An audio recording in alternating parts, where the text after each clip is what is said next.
So, I'm going to talk to you a little bit about a little bit different than everybody else talking about. One of my passions, hunter safety tips.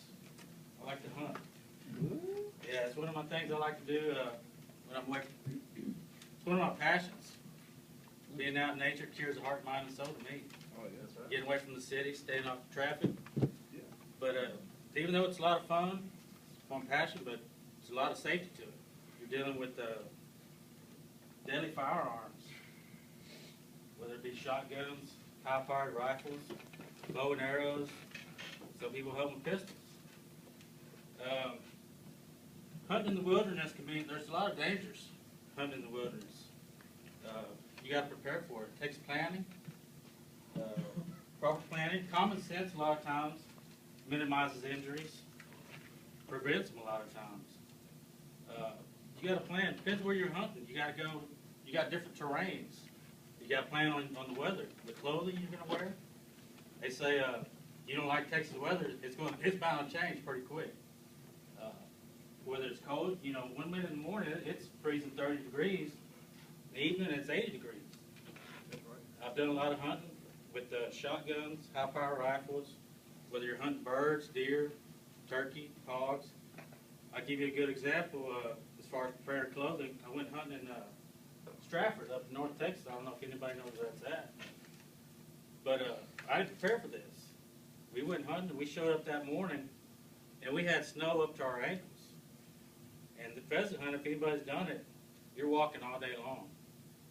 So it takes, you got prepared clothing. You don't want to be, when you're walking all day long, you're going to sweat.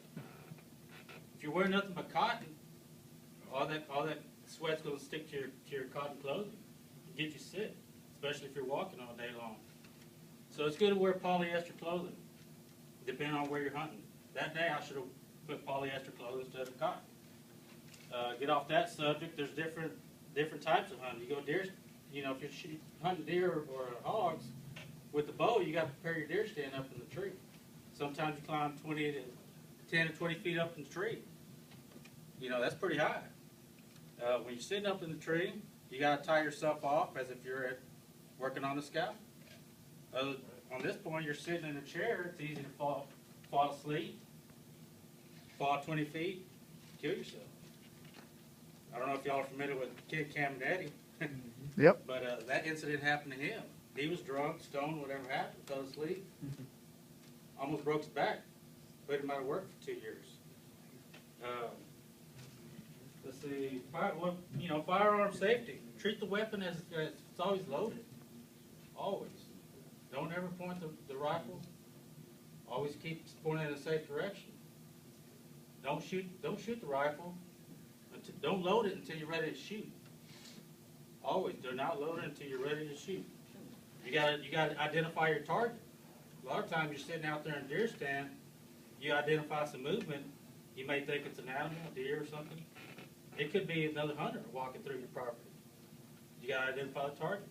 If you're hunting on somebody else's property, it could be a cow, their dog. You never know. You gotta be safe and identify your target for sure. Always know what you're shooting at. What else? Tree stands. Know the firearm that you're going to be using. If you borrow a firearm from somebody or buy a used one, always take it to the gun range first. Know what kind of firearm you have. A lot of times, these firearms come with hair triggers. As soon as you even touch that trigger, Rick can tell you about that. As soon as you even touch that trigger, you don't even have to pull it back. As soon as you touch it, it's going to fire.